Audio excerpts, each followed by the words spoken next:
Hello everyone, मैं प्रियंका स्वागत करती हूँ आप सभी का फिर से एक नई वीडियो में। और आज की वीडियो में हम क्लास 8th की ज्योग्राफी का चैप्टर 3 डिस्कस करेंगे जिसका नाम है कृषि। तो आज हम जिस चैप्टर को डिस्कस करेंगे उसमें हम कृषि यानी कि खेती के विषय में पढ़ने वाले हैं। तो चलिए स्टार्ट करते हैं अपना चैप्टर। तो देखिए, इसमें सबसे पहले कुछ बच्चों की कहानियाँ हैं। जैसे यहाँ पर लिखा हुआ है कि गुरप्रीत, मधु और टीना एक गांव से गुजर रहे थे। वहां उन लोगों ने किसान को खेत में जुताई करते देखा। किसान ने उन लोगों से कहा कि वह गेहूं की बुआई करने जा रहा है और मृदा यानी कि मिट्टी को अधिक उपजाऊ बनाने के लिए अभी खाद डाला है। उसने बच्चों से कहा कि गेहूं मंडी में अच्छी कीमत पर बिकेगा, जहां से उसे आटे में परिवर्तित करके कारखाने में डबल रोटी और बिस्कुट बनाने के लिए ले जाया जाएगा। तो पौधे से परिष्कृत उत्पाद तक के रूपांतरण में 3 प्रकार की आर्थिक क्रियाएं सम्मिलित हैं। कौन सी? प्राथमिक, द्वितीयक और तृतीयक। तो ये क्या होती है, इन सब के बारे में हम आगे अभी पढ़ने वाले हैं। तो देखिए, प्राथमिक क्रियाओं से क्या मतलब होता है। तो प्राथमिक क्रियाओं में उन सभी क्रियाओं को शामिल किया जाता है जिनका संबंध प्राकृतिक संसाधनों के उत्पादन और निष्कर्षण से है। कृषि, मत्स्यन और संग्रहण इसके अच्छे उदाहरण हैं। तो देखिए, प्राथमिक क्रियाएं कौन सी होती हैं। तो जिनमें जो प्राकृतिक संसाधन होते हैं उनका उत्पादन और उनका निष्कर्षण सम्मिलित होता है, उनको प्राथमिक क्रियाएं कहा जाता है। जैसे कृषि, तो कृषि में क्या हो रहा है, उत्पादन हो रहा है प्राकृतिक संसाधनों के द्वारा। जैसे भूमि का उपयोग हो रहा है, इसके अलावा जल का उपयोग हो रहा है। तो कृषि क्या है, प्राथमिक क्रिया है। इसके अलावा मत्स्यन और संग्रहण ये सब क्या है, प्राथमिक क्रियाएं हैं। अब द्वितीय क्रियाएं क्या होती हैं। तो द्वितीय क्रियाएं इन संसाधनों के प्रसंस्करण से संबंधित हैं। इस्पात विनिर्माण, डबल रोटी पकाना और कपड़ा बुनना। अब जैसे कि मान लीजिए किसान है, उसने कपास उगाई, तो कपास की जो खेती है वो तो हो गई आपकी प्राथमिक क्रिया। अब उस कपास से जब कपड़ा बन जाता है तो उसको हम किसके अंतर्गत रखेंगे, तो उसको हम द्वितीय क्रियाओं के अंतर्गत रखेंगे। या फिर गेहूँ उगाना हमारी प्राथमिक क्रिया हो गई और उस गेहूँ से डबल रोटी बनाने की जो क्रिया है वो हमारी द्वितीय क्रिया कहलाएगी। तो आई होप आपको 2 क्रियाएं अच्छी समझ में आ गई होंगी। अब हम बात करते हैं तृतीय क्रियाओं की कि तृतीय क्रियाएं क्या होती हैं। तो देखिए, तृतीय क्रियाएं प्राथमिक और द्वितीय क्षेत्र को सेवा कार्यों द्वारा सहयोग प्रदान करती हैं। यातायात, व्यापार, बैंकिंग, बीमा और विज्ञापन तृतीय क्रियाओं के उदाहरण हैं। अब जैसे कि मान लीजिए आपने गेहूं बेचा, ठीक है, उसके बाद आपके पास जो पैसे हैं उसको आप कहाँ जमा कराएंगे, बैंक में। या फिर आपका जो गेहूं है वो आपको कारखाने तक या बाज़ार तक पहुंचाना है, तो उसके लिए हमें यातायात की आवश्यकता होती है। इसके अलावा कोई भी जो द्वितीय क्रियाएं हैं, जैसे मान लीजिए कोई डबल रोटी बनाई जा रही है किसी कंपनी के द्वारा, तो वो कंपनी उस डबल रोटी को बेचने के लिए विज्ञापन जब देती है, तो वो विज्ञापन की जो क्रिया है, बैंकिंग की क्रिया है, यातायात की जो क्रिया है, ये सभी तृतीय क्रियाओं के अंतर्गत सम्मिलित की जाती हैं। तो आई होप आपको प्राथमिक, द्वितीयक और तृतीय क्रियाएँ क्या होती हैं ये समझ में आ गया होगा। तो अगर हम कृषि की बात करें तो कृषि हमारी क्या है, एक प्राथमिक क्रिया है। फसलों, फलों, सब्जियों, फूलों को उगाना और पशुधन पालन इसमें शामिल है। तो देखिए, जब हमारे माइंड में एक शब्द आता है कृषि, तो सबसे पहले हम क्या सोचते हैं, कृषि का अर्थ क्या है, खेती करना। लेकिन कृषि में देखिए और भी चीज़ें सम्मिलित होती है, जैसे फसल उगाना, चाहे वो अनाज की हो। इसके अलावा फल, सब्जियों, फूलों को उगाना। इसके अलावा पशुधन पालन, कि पशुओं को पालना भी कृषि के अंतर्गत आने वाली ही क्रिया है। विश्व में 50% लोग कृषि से संबंधित क्रियाओं में संलग्न हैं और भारत की 2/3 जनसंख्या अब तक कृषि पर निर्भर है। यानी कि भारत की जनसंख्या कितनी कृषि पर निर्भर है, तो 2/3। और पूरे विश्व की बात करें तो 50% लोग ऐसे हैं जो कृषि से संबंधित क्रियाओं में लगे हुए हैं। अब देखिए, एग्रीकल्चर यानी कि कृषि को इंग्लिश में क्या बोला जाता है, एग्रीकल्चर। और जो एग्रीकल्चर है ये लैटिन शब्दों से मिलकर बना है, एगर या एग्री, और जिसका अर्थ क्या होता है, मृदा, और कल्चर यानी कि कृषि करने से संबंधित इसका अर्थ निकाला जाता है। आगे देखिए, अनुकूल स्थलाकृति, यानी कि स्थलाकृति आप पढ़ चुके हैं क्या होती है। तो कृषि के लिए एक अनुकूल स्थलाकृति की आवश्यकता होती है। अनुकूल स्थलाकृति से मतलब है कि देखिए, जो मैदानी इलाके होते हैं तो पहाड़ी इलाकों की अपेक्षा मैदानी इलाकों में अच्छी कृषि होती है।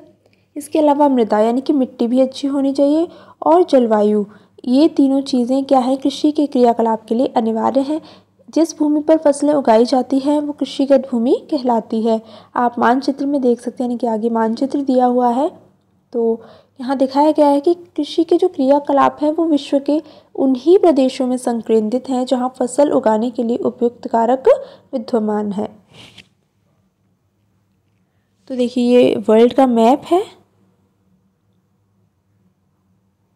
इसमें जो आपको जो ग्रीन वाला पोर्शन दिखाई दे रहा है, तो ये पूरे विश्व में क्या है, कृषि वाले क्षेत्र है, यानी कि यहाँ कृषि अधिक मात्रा में की जाती है। और अगर हम अपने भारत में देखें तो हमारा पूरा लगभग पूरा भारत ही हमारा कृषि के लिए उपयुक्त है। अब आगे कुछ टर्म दिए हुए हैं। तो देखिए, सबसे पहले ये जो कल्चर शब्द है, इसमें अलग अलग शब्द जोड़े जाते हैं। जैसे अगर इसमें एग्री जोड़ा जाए तो एग्रीकल्चर यानी कि कृषि बनती है। तो कृषि में क्या होता है, मृदा की जुताई, फसलों को उगाना, इसके अलावा पशुपालन का विज्ञान और कला, और इसे खेती भी कहते हैं। और अगर हम कल्चर में सेरी जोड़ दें तो क्या बन जाएगा हमारा सेरीकल्चर। और सेरीकल्चर किससे संबंधित है, तो रेशम उत्पादन से, यानी कि रेशम के कीड़ों का वाणिज्यिक पालन कृषक की आय में पूरक हो सकता है। तो रेशम के कीड़ों को पालना क्या कहलाएगा, सेरीकल्चर। फिर उसके बाद तीसरा है आपका पिसीकल्चर। तो पिसीकल्चर से मतलब है आपका मत्स्य पालन, यानी कि मछली पालन। तो विशेष रूप से निर्मित तालाब और पोखरों में मत्स्य पालन। उसके बाद आपका नेक्स्ट है विटीकल्चर। तो विटीकल्चर होता है द्राक्षा कृषि। द्राक्षा का मतलब क्या होता है, अंगूर। तो अंगूरों की खेती से रिलेटेड है ये।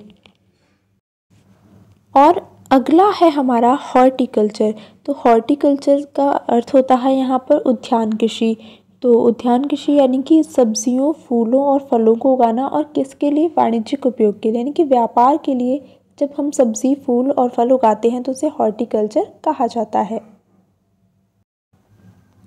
अब देखिए, हम आगे समझते हैं कि कृषि तंत्र क्या होता है। तो कृषि या खेती को एक तंत्र के रूप में देखा जा सकता है। इसके महत्वपूर्ण निवेश हैं बीज, यानी कि सबसे पहले हमें बीजों की ज़रूरत होगी खेती करने के लिए। इसके अलावा उर्वरक, मशीनरी और श्रमिक, यानी कि इनकी हमें आवश्यकता होती ही होती है।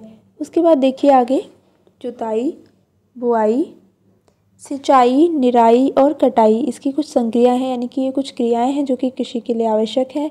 और इस तंत्र के, यानी कि कृषि तंत्र के निर्गतों के अंतर्गत, निर्गत यानी कि क्या आउटपुट निकल रहा है, तो फसल, ऊन, डेयरी और कुक्कुट उत्पाद आते हैं, यानी कि इनसे हमें, कृषि से हमें ये चीज़ें मिलती हैं। तो देखिए, इसी को हम इमेज के थ्रू समझते हैं। अब देखिए, निवेश क्या होगा कृषि में, मशीनरी, यानी कि जैसे यहाँ पर ट्रैक्टर दिखाया गया है। उसके बाद हमें बीजों की भी आवश्यकता होगी, और इसके अलावा हमें रसायनों की भी आवश्यकता होती है।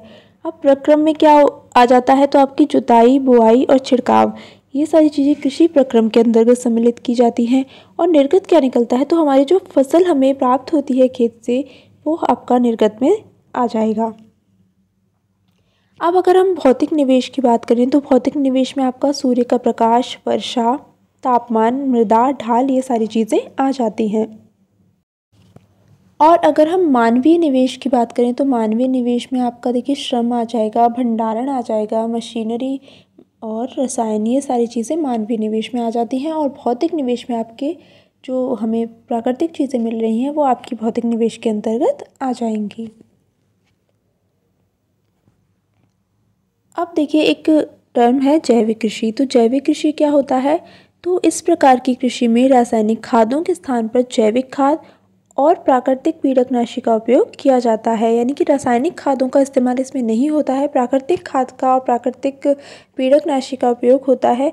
उसको हम क्या कहते हैं, जैविक कृषि कहलाती है। और इनका उपयोग किस लिए किया जाता है, तो फसलों का उत्पादन बढ़ाने के लिए। रासायनिक खादों का उपयोग यहाँ पर नहीं किया जाएगा, और कोई आनुवांशिक रूपांतरण भी यहाँ पर नहीं किया जाता है।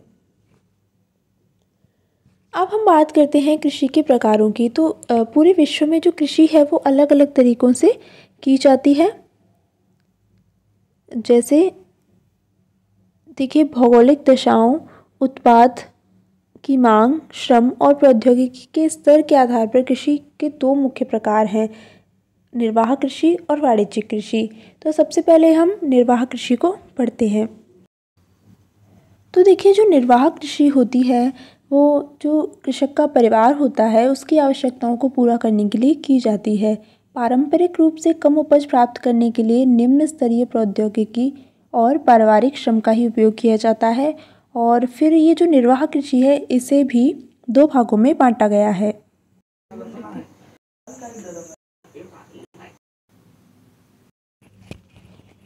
अब देखिए, जो निर्वाह कृषि है इसके कौन से दो प्रकार हैं। तो पहली है गहन निर्वाह कृषि और दूसरी है आदिम निर्वाह कृषि। अब ये दोनों क्या होते हैं, तो चलिए आइए जानते हैं। तो देखिए, गहन निर्वाह कृषि में किसान क्या करता है, एक छोटे भूखंड पर साधारण औजारों और अधिक श्रम से खेती करता है। अधिक धूप वाले दिनों में युक्त जलवायु और उर्वर मृदा वाले खेत में एक वर्ष में एक से अधिक फसलें उगाई जा सकती हैं। चावल इसकी मुख्य फसल होती है और इसके अलावा और भी फसलें होती हैं, जैसे आपकी गेहूँ है, मक्का है, दलहन है, तिलहन है, ये सारी फसलें भी शामिल की जाती हैं। और गहन निर्वाह कृषि दक्षिण पूर्वी और पूर्वी एशिया के सघन जनसंख्या वाले मानसूनी प्रदेशों में प्रचलित है। तो कहाँ की जाती है ये भी यहाँ पर बताया गया है। आगे है आदिम निर्वाह कृषि। तो देखिए, आदिम निर्वाह कृषि में स्थानांतरी कृषि और चलवासी पशुचारण शामिल है। अब स्थानांतरी कृषि अमेज़न बेसिन के सघन वन क्षेत्रों, उष्णकटिबंधीय अफ्रीका, दक्षिण पूर्व एशिया और उत्तर पूर्वी भारत के भागों में प्रचलित है। ये भारी वर्षा और वनस्पति के तीव्र पुनर्जनन वाले क्षेत्र हैं। इसमें देखिए क्या किया जाता है स्थानांतरी कृषि में, कि वृक्षों को काटकर और जलाकर भूखंड को पहले साफ किया जाता है, यानी कि पृथ्वी को, मतलब जो भी आपकी भूमि है, ज़मीन है उसको साफ किया जाएगा। और फिर जो राख होगी उसको मृदा में यानी कि मिट्टी में मिलाया जाता है तथा मक्का, रतालू, आलू और कसावा जैसी फसलों को यहाँ पर उगाया जाता है। भूमि की उर्वरता की समाप्ति के बाद, यानी कि जब भूमि की उर्वरता है जब वो समाप्त हो जाएगी तो वो भूमि छोड़ दी जाती है और कृषक यानी कि जो किसान होगा वो नए भूखंड पर चला जाता है। अब ये जो स्थानांतरी कृषि है इसको कर्तन और दहन कृषि के रूप में भी जाना जाता है, यानी कि एक और इसका नाम प्रचलित है, कर्तन एवं दहन कृषि। देखिए, मोस्ट इम्पॉर्टेंट पॉइंट है ये आपका स्थानांतरी कृषि, काफ़ी बार पूछा गया है, बार बार पूछा जाता है। और इसके अलावा इसका दूसरा नाम भी याद रखना है। इसके अलावा इसकी जो विधि है ये भी आपसे पूछी जाती है, स्टेटमेंट के रूप में वहाँ पर दे दिया जाता है और पूछा जाता है इसमें से कौन सा सही है। तो इसमें पहले वृक्षों को काटा जाएगा, फिर जलाया जाएगा और फिर वो राख क्या की जाती है, वही मिट्टी में मिला दी जाती है। तो आई होप आपको समझ में आ गया होगा इतना। आप देखिए, स्थानांतरी कृषि से ही एक और इम्पोर्टेंट पॉइंट है कि इसे विश्व में अलग अलग नामों से जाना जाता है। जैसे अगर हम उत्तर पूर्वी भारत की बात करें तो यहाँ झूमिंग नाम से, मैक्सिको में मिल्पा, ब्राज़ील में से रोका नाम से जाना जाता है और मलेशिया में से लदांग कहा जाता है। तो देखिए, आपने कृषि के बारे में पढ़ा, तो सबसे पहले जो कृषि है उसे दो भागों में बांटा गया है। पहली है गहन निर्वाह कृषि और दूसरी है आदिम निर्वाह। अब जो गहन निर्वाह है वो हमने पढ़ लिया। आदिम निर्वाह को पुनः दो भागों में बांटा गया है, स्थानांतरी कृषि और चलवासी पशुचारण। तो हमने स्थानांतरी कृषि के बारे में पढ़ लिया। अब हम बात करते हैं चलवासी पशुचारण की। तो देखिए, सहारा के अर्धशुष्क और शुष्क प्रदेशों में, मध्य एशिया और भारत के कुछ भागों जैसे राजस्थान और जम्मू कश्मीर में ये वाली जो कृषि है वो प्रचलित है। तो आपको वैसे तो सारे प्रदेश याद करने हैं, लेकिन मुख्य रूप से आपको भारत के राज्य याद करने हैं, राजस्थान और जम्मू कश्मीर। यहाँ पर चलवासी पशुचारण जो है वो की जाती है। अब देखिए, इसमें क्या होता है, पशु चारक अपने पशुओं के साथ चारे और पानी के लिए एक स्थान से दूसरे स्थान पर निश्चित मार्गों से घूमते हैं और इस प्रकार की गतिविधि जलवायविक बाधाओं और भूभाग की प्रतिक्रिया स्वरूप उत्पन्न होती है। पशुचारक मुख्यतः भेड़, ऊंट, मवेशी, याक और बकरियां पालते हैं। ये पशुचारकों और उनके परिवारों के लिए दूध, मांस, ऊन, खाल और अन्य उत्पाद उपलब्ध कराते हैं। तो आपको जलवासी पशुचारण में समझ में आ गया होगा। अब हम बात करते हैं वाणिज्यिक कृषि की। देखिए, वैसे तो हमने मुख्य रूप से कृषि के बारे में पढ़ लिया है। अब वाणिज्यिक कृषि की हम बात करेंगे नेक्स्ट वीडियो में, क्योंकि फिर ये वीडियो काफ़ी लंबा हो जाएगा। तो ये चैप्टर काफ़ी बड़ा है, तो हम इसे 2 पार्ट में करेंगे। तो आज के लिए हम इतना ही पढ़ते हैं। आप इसको अच्छे से पढ़िएगा, रिवीजन करिएगा, और बाकी का जो हमारा चैप्टर बचा हुआ है कृषि के बारे में, अभी देखिए काफ़ी बड़ा चैप्टर है आगे, तो इसको हम नेक्स्ट वीडियो में कवर करेंगे। तो आज के लिए इतना ही, मिलते हैं नेक्स्ट वीडियो में। तब तक के लिए थैंक यू सो मच।